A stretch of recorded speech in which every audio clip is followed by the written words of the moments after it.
If you're still there, let me borrow a minute of your attention. I'm not here to tell you how perfect life can be because it isn't. I'm not here to sell you success, fame, or some loud version of happiness. I'm here because you're still standing, and that means something. You've been through things you don't talk about. You've lost parts of yourself along the way, and yet you showed up today, quietly, honestly, still breathing, still trying. Life doesn't always reward effort right away. Sometimes it just watches to see if you'll keep going when no one's clapping for you.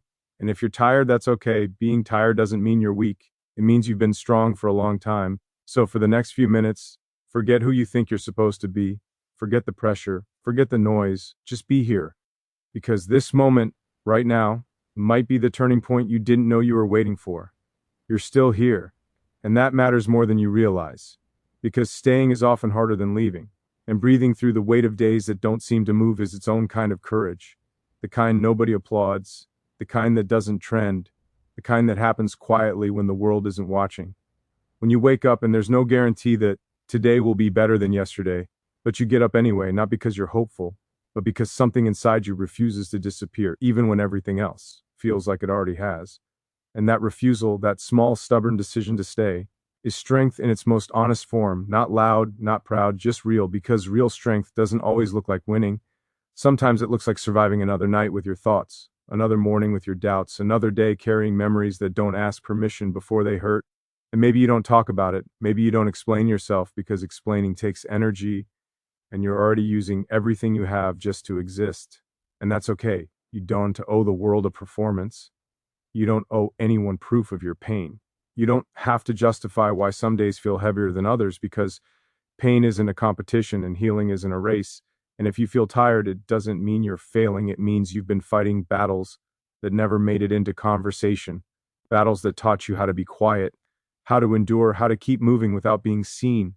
And maybe you learned early that life doesn't slow down when you're hurting. It keeps going, indifferent, unapologetic, and you either learn how to walk with the weight or you get crushed by it.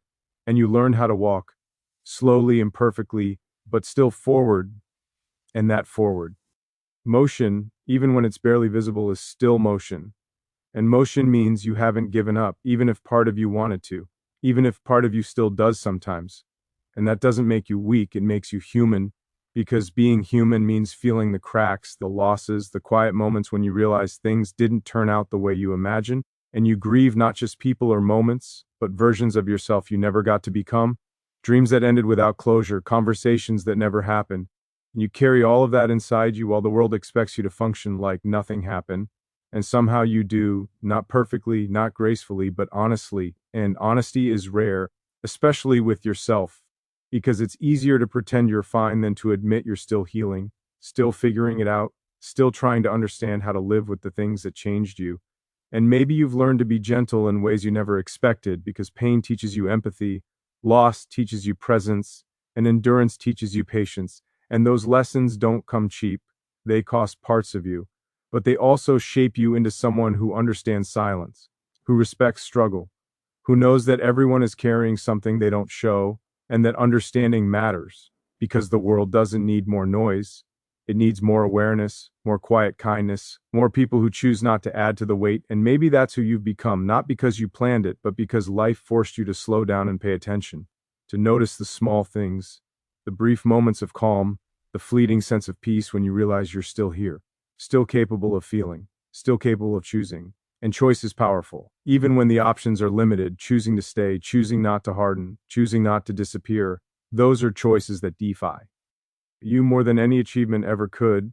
And even if no one thanks you for them, even if no one notices, they still count because you count, not for what you produce, not for what you prove, but for the simple fact that you're here, breathing, existing, continuing, and that continuation, that quiet persistence, is enough to change everything without making a sound. Loss doesn't always arrive loudly. Sometimes it slips in quietly and stays, settling into the spaces you didn't know could ache, and it changes the way you see the world without asking for permission.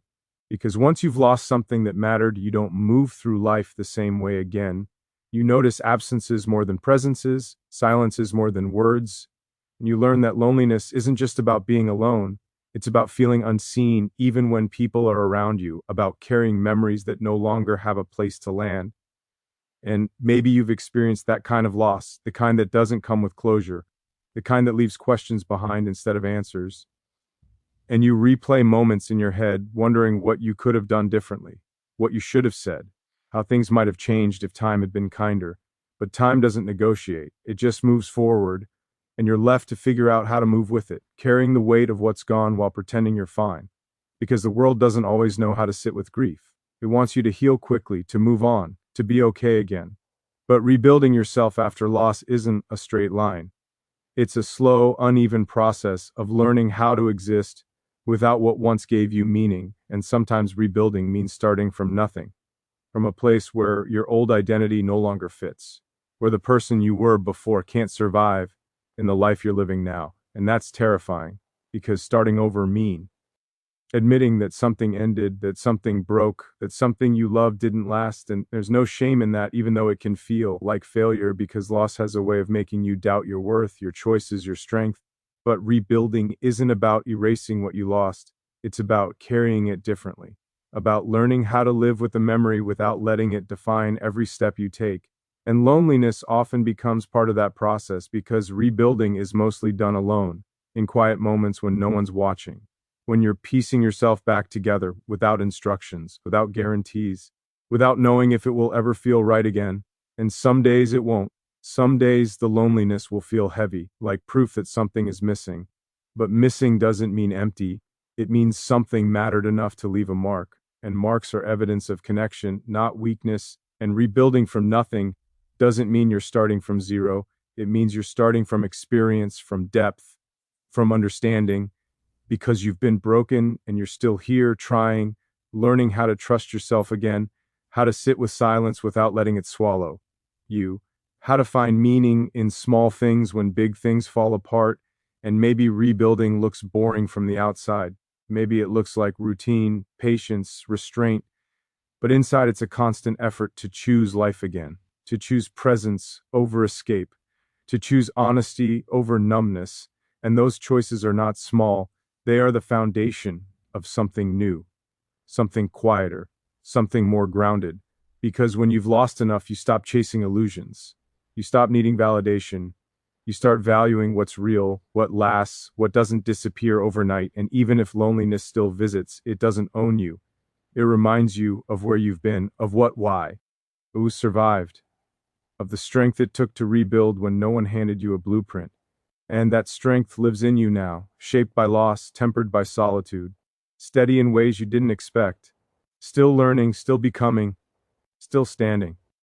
The world can be harsh without meaning to be. People collide with each other, carrying their own wounds, and somewhere along the way kindness starts to feel optional, like a weakness you can't afford if you want to survive.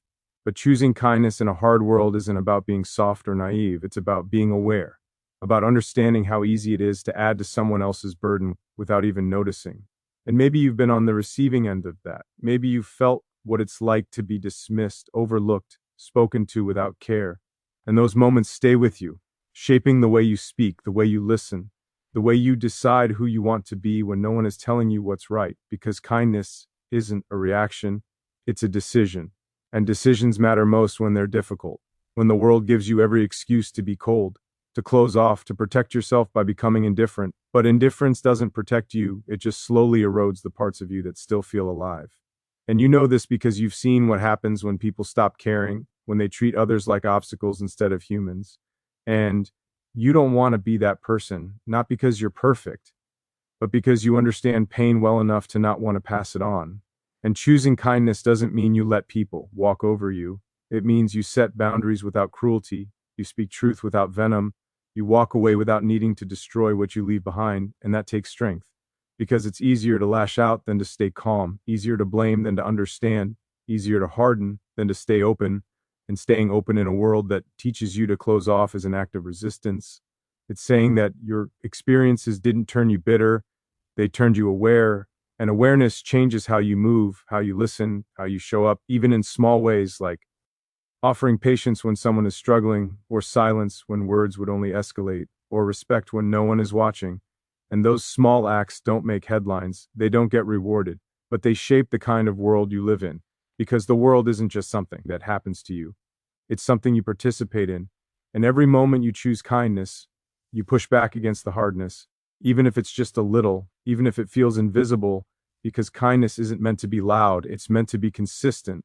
And consistency changes things over time, starting with you.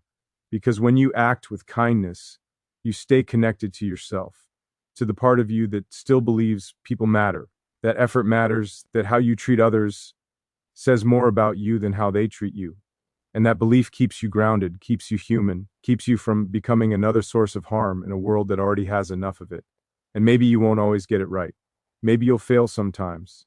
But choosing kindness again and again, even imperfectly, is what keeps you moving forward without losing who you are. Continuing forward without applause is one of the hardest things you'll ever do, because most of life doesn't hand out recognition for quiet persistence, for the unseen effort, for the battles fought internally while everyone else is busy noticing the loudest victories.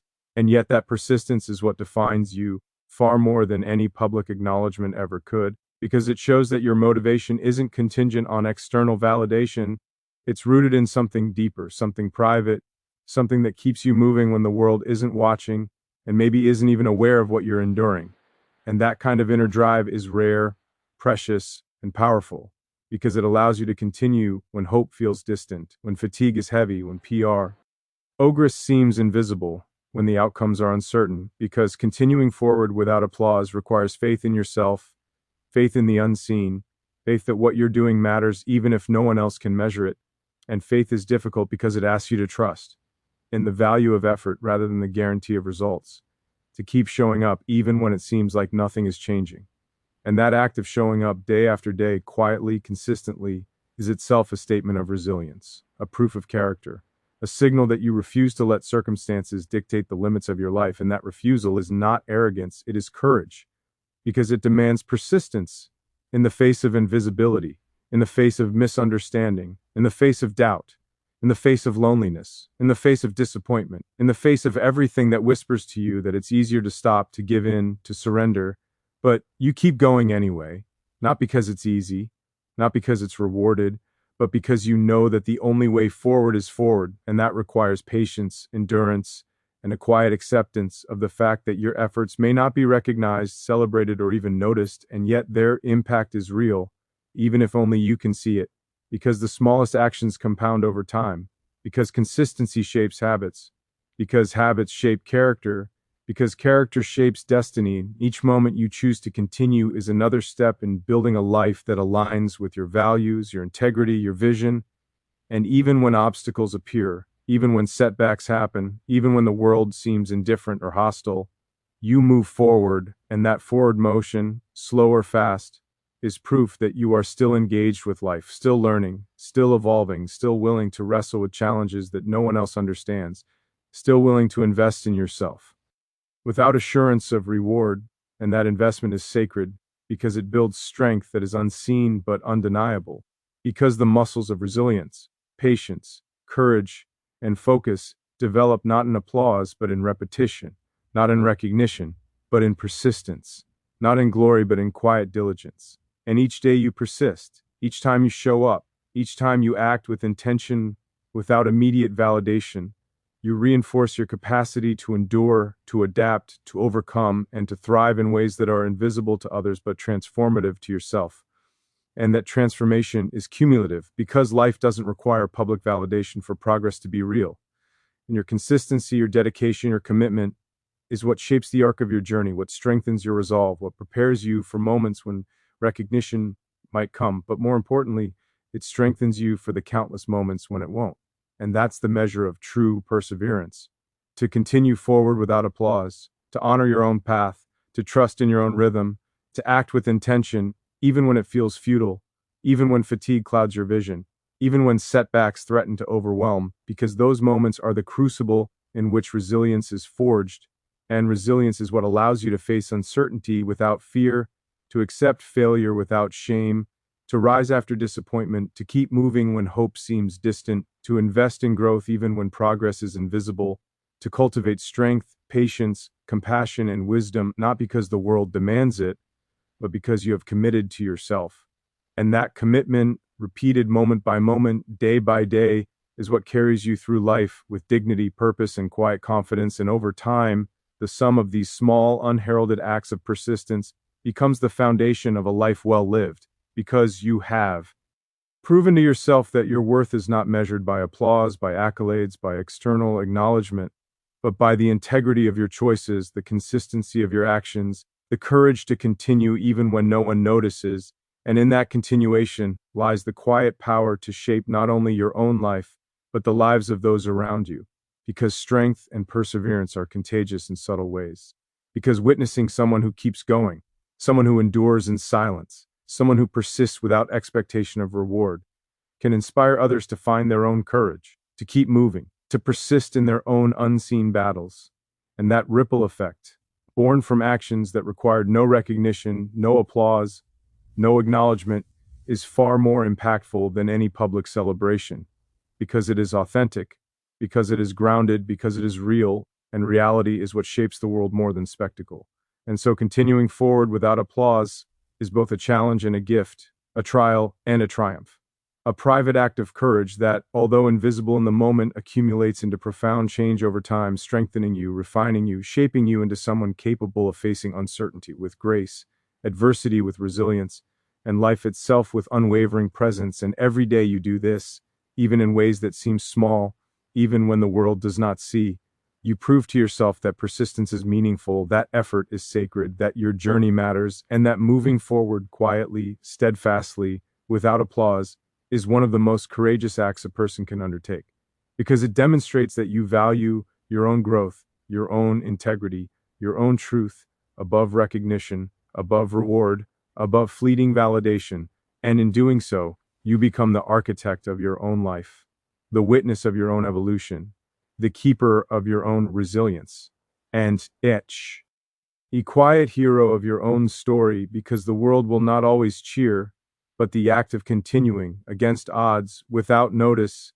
is the truest measure of your strength, your courage, and your capacity to rise again and again, through all the unseen moments that define a life lived fully and authentically.